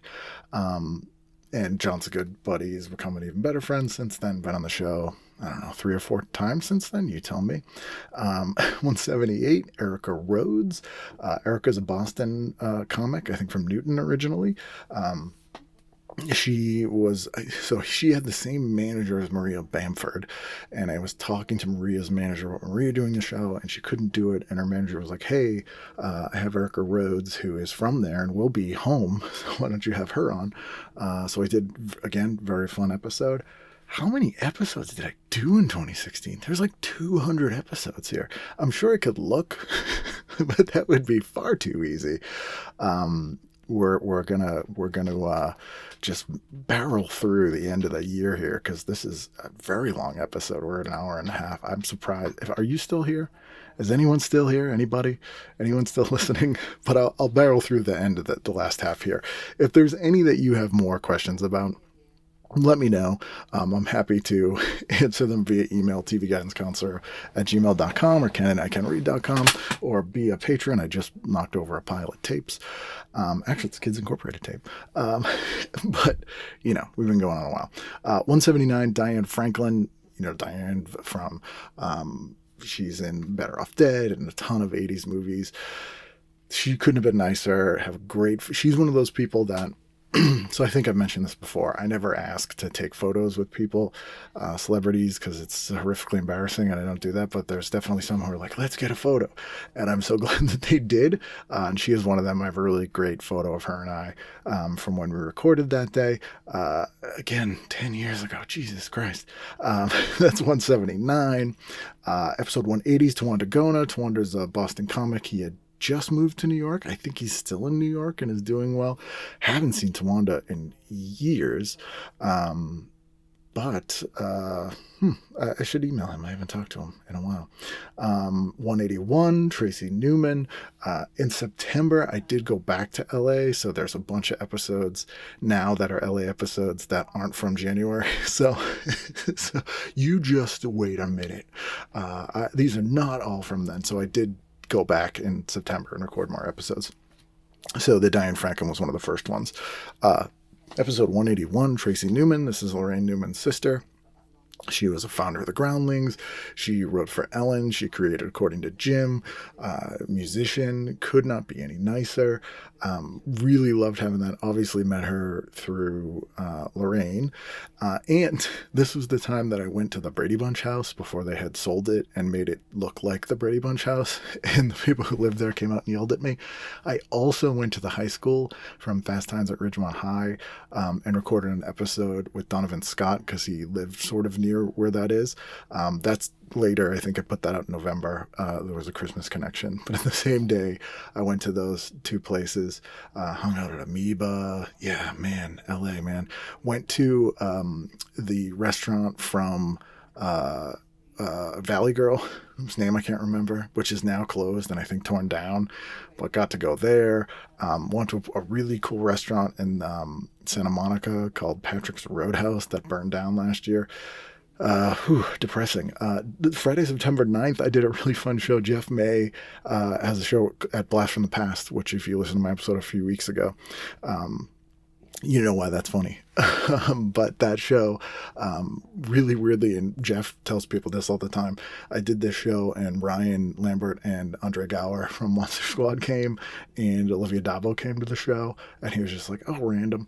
And I was hanging out with them at the show. I also recorded an episode of Ryan and Andre's podcast that week.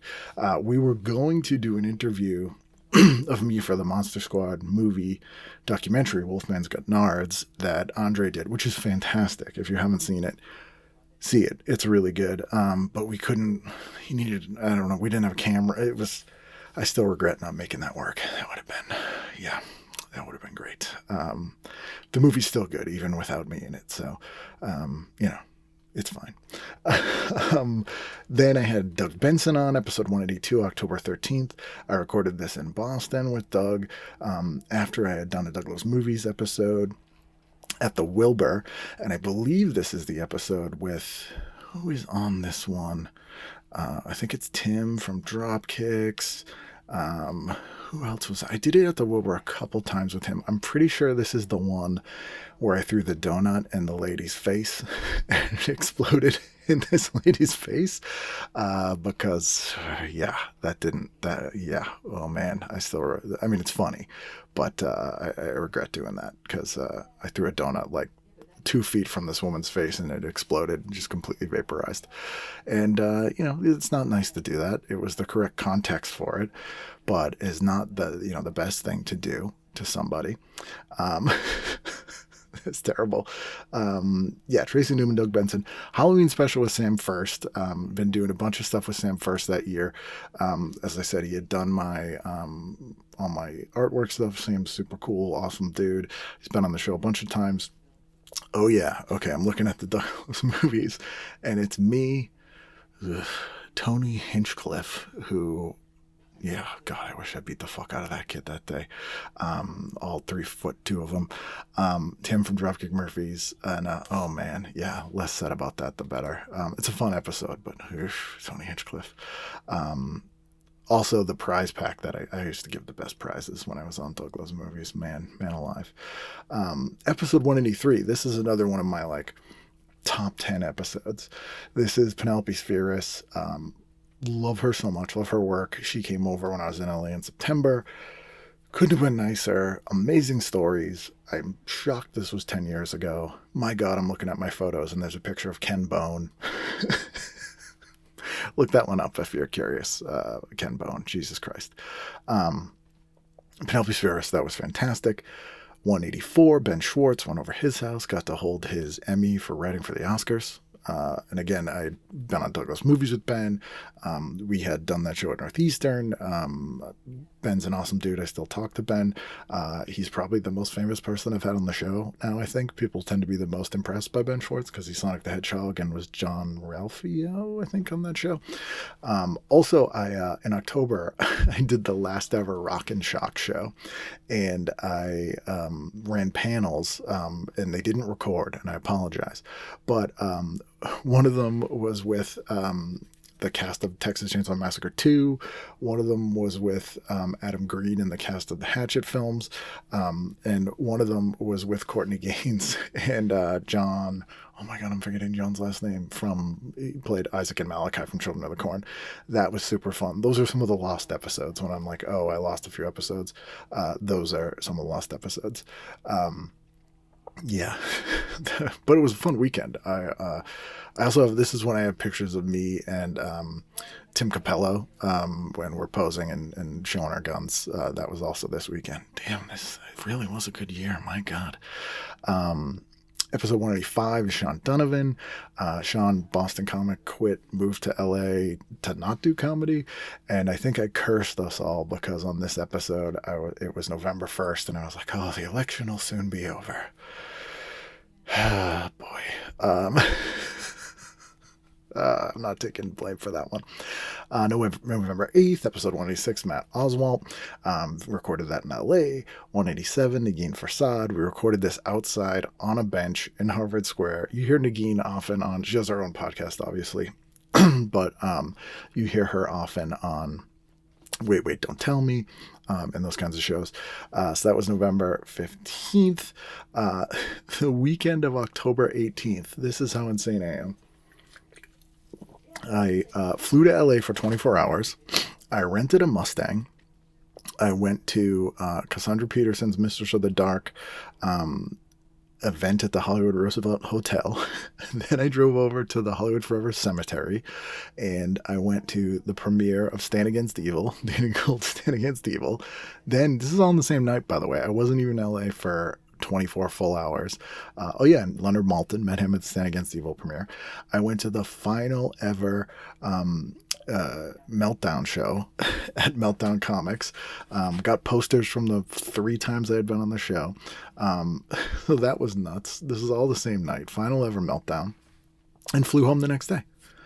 Stayed at Ahmed and Abby's house, and got my poster with all the people who'd done the Meltdown show. Got my Bronson Canyon shirt, and flew home. Was there for less than 24 hours and went to 3 things at once. Oh, that was great. Episode 188, Sean Tumblety, again, another Boston comic. It was nice to have him on the show. Caught up with him. And Friday, October 21st, so I got back from LA. I flew the 19th, flew back on the 20th. On the 21st, me, Will Smalley, and Nicole Luparelli did another convention, Super Mega Fest, and we did a stand-up show with Jimmy Walker. And that was very interesting. That was the first stand-up show I did with him, and I've since done more than one with him. The November 22nd, I did a holiday special with Joanna Wilson, who I haven't talked to in a while, but is awesome. Joanna wrote the Christmas TV Companion and other books. That was a remote one. She's the best. That was very fun. Episode 189, Angela Featherstone. She you probably best know as the copy girl from Friends. I think the copy girl. She was in a ton of other stuff. The Wedding Singer. Fascinating story. Super smart, interesting person. That was an LA one. Episode 190, Mark Gallagher, Boston guy, came over the house. Still talk to Mark often. Episode 191, Britta Phillips. Britta is the singing voice of Jem from Jem and the Holograms, but is also in the band Luna. She's also in the movie Satisfaction. This one I recorded at the Royale in Boston, the Royale Club, and Luna was playing, so we did it in the green room. I recorded an unusual amount of episodes in the green room at Royale. That's where I did the ones with Ben Weasel and The Damned and Britta. Very odd. Also in October, I should say, I was in D.C. for work. That's when I got to flip Trump off to his face, within probably 5 feet of him. That was in October, so maybe it's my fault as well. But I did get to go to the Exorcist stairs and the St. Elmo's Fire Bar. So, again, excellent year. Episode 192 is Kelly Maroney from Night of the Comet and a ton of other stuff. Again, could not have been nicer. We did that one in LA. Episode 193, this is the episode I did with Mike Kaplan that he forgets doing. If you listen to the show he did a couple weeks ago or a couple months ago, we talked about the holidays. We did sort of a Jewish kids experience during the holidays. That's with Mike Kaplan. Episode 194 is Mike Lawrence. He was doing Lap Boston. Knew him he would stop in and do my show at the Comedy Studio. And always stayed in touch with Mike, and he was doing very well. It was nice to have him on the show. Episode 195 is Donovan Scotty. You know him from everything. He's been in a ton of stuff, Police Academy and all kinds of other things. But is most known for playing Santa Claus and a bunch of stuff, including Bones, which puts him on the Bones list. Also on December 22nd here, we have one more episode of the year. But I should mention in November, Chris Duffy did a You're the Expert show at the Museum of Science with Maeve Higgins and Corey Rodriguez and me. And so I got to walk around Boston's Museum of Science without supervision, which is kind of fun. And in November, I opened for Tig Notaro for 3 shows, which is nuts. Including down at the Columbus Theater in Providence, and met some people who ran that at the time who I'm still friends with. Sean Schellenberg is an awesome dude. Yeah, man, this is nuts. Recorded with Paula Marshall. And then episode 196 is Dialect Shimeranian. I'd met her when she had stopped in and done my show at the Comedy Studio, and I'd hung out with her in San Francisco. She opens for Greg Proops all the time. She's super funny. Haven't seen her in a long time, actually. did I mention Matt Oswald? I maybe skipped over that one. That was earlier. And then, yeah, my final episode of the year was 196 and a half, Steve Albini, who's also no longer with us. That was a remote episode. That was awesome. He's one of my all-time heroes, still is to this day. It was so cool to talk to Steve. And then January of 2017 started that off with Matt Gorley. There's a bunch of episodes that are coming out in January. So if we make it to January 2027, when I do my 2017 year in review, you will get to hear me talk about there. That includes like Devo, Billy West, and I did all those episodes at Northeast Comic Con. I think it was the first Northeast Comic Con I did. So I recorded those in December. So, I did them before the year ended, but I recorded them in December. There's me with my Elvira book that she signed when I went to that event in my 24-hour day. Anyway, that is the year. Also I did a cool show with Emo Phillips and Jonathan Katz and Eugene Merman in November that year. Man, I was doing good shows. I'll be doing good shows next week with Todd Barry. So if you're in Syracuse, Albany, or Cambridge, Mass, come to those shows. I'm talked out. Don't watch the Super Bowl whenever you listen to this. I hope you're doing well. Very weird to go back and look at life from 10 years ago. I can say that this was the peak. That did not get better than this. If you disagree, let me know. If you agree, let me know. Just like to hear from you. If is there a favorite episode of the show that you listened to in 2016? When I was in LA. January 2016 is a whole other. 2017 is a whole other thing. I'll save those stories for next year. But you have a year to ask about them. Okay. We did the thing. Thank you guys so much for listening, and I'll see you next week for a regular episode where we look at a TV guide, and it's not just me babbling, for that brand new episode of TV Guidance Counselor.